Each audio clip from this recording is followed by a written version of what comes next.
Hello friends, मैं doctor सुमन बंसल आज आए हैं आपके सामने एक नई वीडियो के साथ जो है कोरोना वायरस पे। क्या है ये कोरोना वायरस? आखिर है क्या जिससे ये पूरा संसार जूझ रहा है? हर बच्चे से, बूढ़े से, जवान से, किसी से भी आप पूछोगे कोरोना कोरोना कोरोना। हर घर में कोरोना ऐसे घुस के बैठ गया है कि निकलने का नाम ही नहीं ले रहा है। तो फ्रेंड्स, जानिए इस वीडियो में कैसे हम इस कोरोना वायरस से बचें, कैसे इसके लिए हम क्या क्या सिम्टम्स आते हैं जिसकी वजह से हम कोरोना वायरस को अपने अंदर घुसने से रोक सकते हैं, और कैसे हम इस सिम्टम्स को देखकर एनालिसिस करके अपना इलाज अपने द्वारा घर पर कर सकते हैं। तो पहले हम बात करते हैं कोरोना वायरस के लिए। कोरोना वायरस है क्या? ये एक वायरस है जो कि बड़ा ही इन्फेक्शियस है। इतना इन्फेक्शियस है कि हम छींका, या हमने किसी का जूता खाया, या हमने किसी के जाके मुंह पर सांस छोड़ दी, तो उस दूसरे व्यक्ति को अगर वो इन्फेक्टेड है उस कोरोना वायरस से, तो उसको भी वो इन्फेक्शन होने से नहीं रोक पाएगा। तो ये वायरस जो है, इस वायरस ने चीन के वुहान शहर से ये शुरू हुआ, जो कि 2019 में दिसंबर में हमारा ये डायग्नोस हुआ था कि ये कोरोना वायरस है, इसीलिए इसको नाम दिया गया कोविड-19। It means corona virus disease spreads in 2019। तो फ्रेंड्स, ये तो आपको क्लियर हुआ कि कोविड-19 है क्या। हर कोई बोलता है कोविड-19 कोविड-19, बट हमें किसी को नहीं पता कि कोविड-19 है क्या। तो कोविड-19 है corona virus disease spreads in 2019। Okay friends, आगे चलते हैं। अब इसमें क्या होता है, ये कौन सा ऐसा पर्टिकुलर एज ग्रुप है जिसको ये इफेक्ट करता है? ऐसा नहीं है फ्रेंड्स, हम लोग सोचें कि ये बच्चों को नहीं करेगा, बड़ों को नहीं करेगा, या बूढ़ों को ही करेगा। ऐसा कोई स्पेशल जो है नहीं बताया गया है, कोई रिसर्च नहीं है कि ऐसे लोगों में ही होगा। लेकिन जो व्यक्ति 60 प्लस है, उन लोगों को इसके इन्फेक्शन होने के चांसेस ज्यादा हैं, क्योंकि हम सब जानते हैं जैसे जैसे उम्र बढ़ती है वैसे वैसे बीमारियां हमारे शरीर में घेरा डालकर बैठ जाती है। जैसे जैसे उम्र बढ़ती है, sugar, BP, heart problem, respiratory problem, asthma, ये सब बीमारियां घर करने लगती हैं। तो इसीलिए 60 प्लस लोगों में इस बीमारी को ज्यादा देखा गया है, क्योंकि उनमें इम्यूनिटी डाउन होनी शुरू हो जाती है। वैसे ही हमारे फूल से नाजुक छोटे छोटे बच्चे, क्योंकि उनकी इम्यूनिटी बहुत डाउन होती है, इसीलिए धीरे धीरे इम्यूनिटी डाउन वाले लोगों में ये कोरोना वायरस अपना घर बनाता है। बात आती है अडल्ट्स की। ऐसा नहीं है कि अडल्ट्स में ये नहीं होता। ऐसा कोई अडल्ट जो ओबेस्ड हो, मोटापा हो, जिसको डायबिटीज हो, जिसको ब्लड प्रेशर की शिकायत हो, जिसको कोई हार्ट की प्रॉब्लम हो, या फिर 35 से 40 साल की उम्र में कार्डियोवास्कुलर डिजीज हो गई, या फिर स्टेंट्स डले, बाईपास सर्जरी हुई, कुछ भी, एनीथिंग, XYZ, कोई भी ऐसी मेडिकल हिस्ट्री जिससे वो परेशान है, तो कोरोना वायरस जो है इम्यूनिटी डाउन होने की वजह से उसके अंदर अपना घर बनाता है। तो चलिए फ्रेंड्स, अब हम बात करते हैं कोरोना वायरस के सिम्टम्स के बारे में। सिम्टम्स को हमने 3 कैटेगरी में डिवाइड करा है: less common symptoms, most common symptoms और सीवियर सिम्टम्स। तो सबसे पहले हम मोस्ट कॉमन, जो कि जिसको कोरोना वायरस है, हो सकता है ना भी हो, लेकिन जो हमें देखा गया है जिसको कोरोना वायरस है, उसमें मोस्टली सिम्टम्स क्या आ रहे हैं? ड्राई कफ, तेज ड्राई कफ, बहुत ज्यादा फीवर, हाई ग्रेड फीवर जो कि नहीं उतरता, तेज बुखार, टायर्डनेस, शरीर में थकान होना। तो ये 3 कॉमन सिम्टम्स हैं, most common symptoms. First one is tiredness, second one is dry cough, third one is high grade fever. अब बात करते हैं हम लेस कॉमन सिम्टम्स पे, जैसे कि बॉडी पेन, सर दर्द, गले में दर्द, डायरिया, कंजक्टिवाइटिस, आंखों में जलन होना, रैश आ जाना स्किन पे, या फिर फिंगर्स का और टोज का डिस्कलरेशन होना। इसके बाद हम बात करते हैं सीवियरली, जो कि इफेक्ट हो रहा है ओल्ड एज लोगों में। सीवियरली सीरियस सिम्टम्स जो हैं, difficulty in breathing, oxygen saturation down हो जाना, सांस लेने में दिक्कत होना, सांस फूलना, चेस्ट पेन, प्रेशर और लॉस ऑफ स्पीच और मूवमेंट।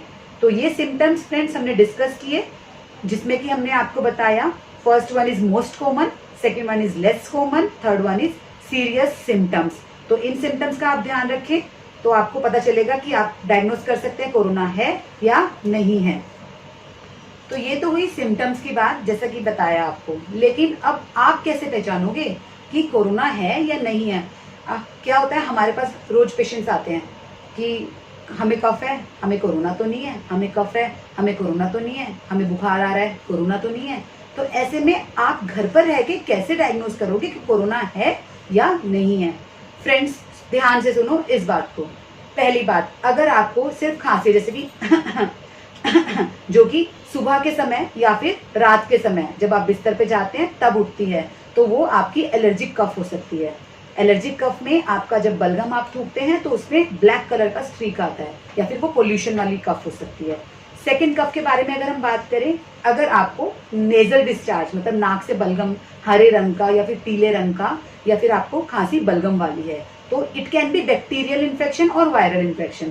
आपका बैक्टीरियल इन्फेक्शन भी हो सकता है, वायरल इन्फेक्शन भी हो सकता है। तो ऐसे में कुछ घबराना नहीं होता, आप माइल्ड एंटी एलर्जी और बुखार की दवाई लेकर आप घर में ही ठीक हो सकते हैं, नहीं तो डॉक्टर को आप दिखा सकते हैं। इसके अलावा लेकिन अगर आपको तेज बुखार, सर में दर्द, loss of taste, loss of smell, खुशबू नहीं आ रही, घर में क्या बन रहा है नहीं पता, खाना खा रहे हैं क्या खाया नहीं पता, डायरिया, ये सब चीजें, प्लस हाई ग्रेड फीवर जो कि पैरासीटामोल लेने से भी नहीं उतर रहा, तो ऐसे में, और खांसी कैसी बहुत तेज खांसी, जो कि सामने वाले को भी लगे कि क्या हो गया, इतना तेज खांस क्यों रहे हैं, सांस लेने में दिक्कत हो, तो आप समझिए कि कहीं ना कहीं कुछ गड़बड़ है, मे बी कोरोना हो सकता है। तो ऐसे में आपको अपने डॉक्टर के पास जाना है, लेकिन प्रायर इंफॉर्मेशन देने के बाद आप डॉक्टर से फोन पे कंसल्ट करें कि आपको ये सिम्टम्स हैं, उसके बाद आप एक अपॉइंटमेंट लें, डॉक्टर के पास जाएं और अपने सिम्टम्स आप बताइए।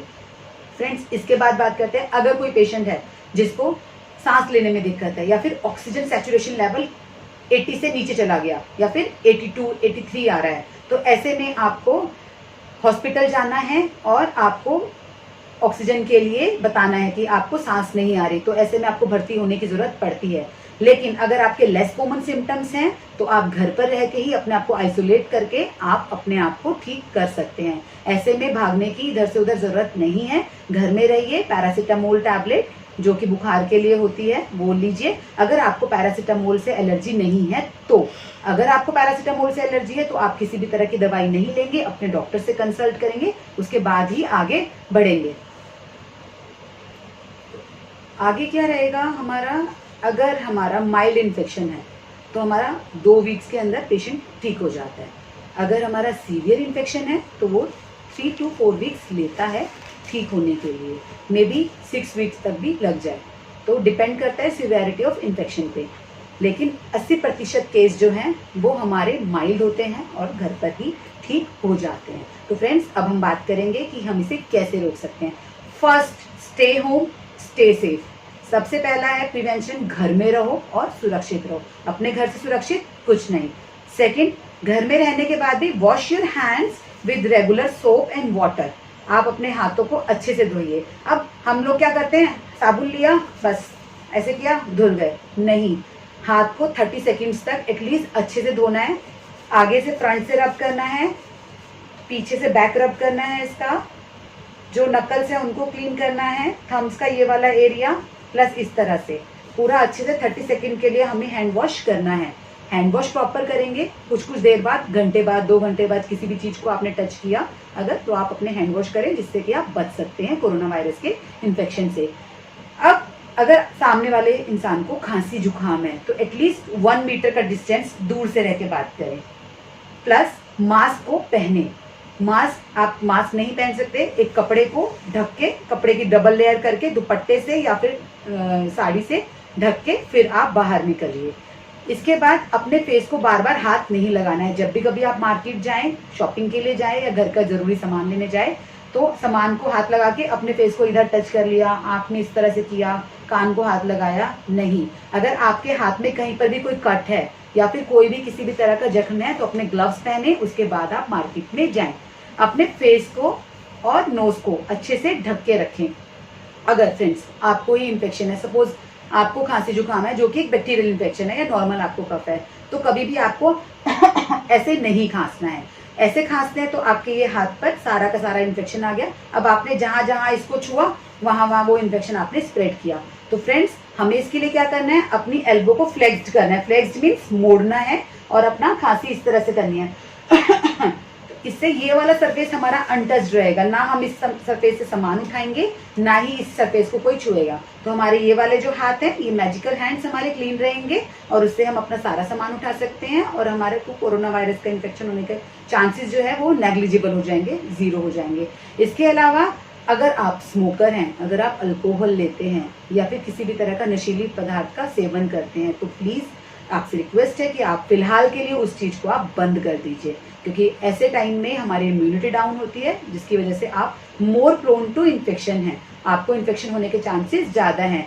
प्लस आप कोशिश करें फिजिकल फिट रहने की, अगर थोड़ा सा ओवरवेट है कोशिश करें रनिंग करने की, घर में ही एक्सरसाइज करने की, योगा करने की, मेडिटेशन करने की, क्योंकि इस टाइम स्ट्रेस बहुत है।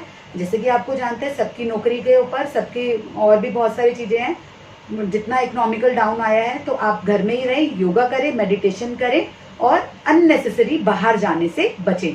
तो फ्रेंड्स, हमने बात करी कॉमन सिम्टम्स की, प्रिवेंशन की। सबसे बड़ा प्रिवेंशन है स्टे होम, स्टे सेफ। तो फ्रेंड्स, आज इतनी ही बात के साथ हम अपनी ये वीडियो खत्म करते हैं। अगर आपको हमारी वीडियो पसंद आई तो प्लीज़ इसे लाइक करें, शेयर करें, सब्सक्राइब करें। Thank you.